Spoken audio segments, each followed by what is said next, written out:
3 ساله داریم فیلم پخش می‌کنیم توی سینمای خراب شده برای هیچ کس اومد. این خودش یه جور هنره دیگه. مقاومت فرهنگی. اصلا اینجوری نمیشه. ادامه بده. ادامه. خب این خودش یه جور هنره دیگه. مقاومت فرهنگی. با یکی تو سرم ازم میپرسه برای چی داریم هنوز فیلم پخش میکنیم؟ بعد یکی دیگه تو سرم جواب میده خاموش کردن چراغا یعنی اعلام مرگ رسمیمون. ببینم تو اگه یه روز فلسفه نبافی کنه دنیا کج میشه؟ کج شده دیگه. کجتر از این فیلم برای هیچکس، سینما برای ارواح.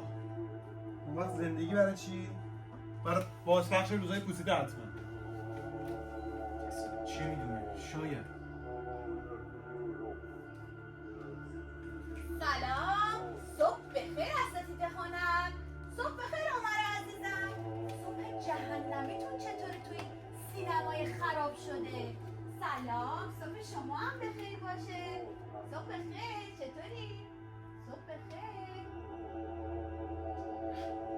که همش خوابه. ببینم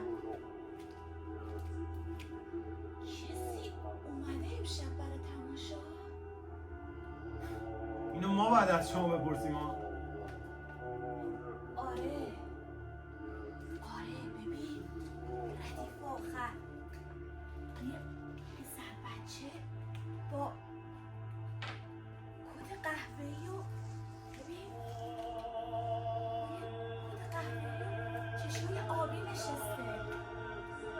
اومده یا مثل همیشه داری خیال میکنی که اومده؟ چه فرقی میکنه عمر عزیزم؟ برو وقتر ببینم این چشه؟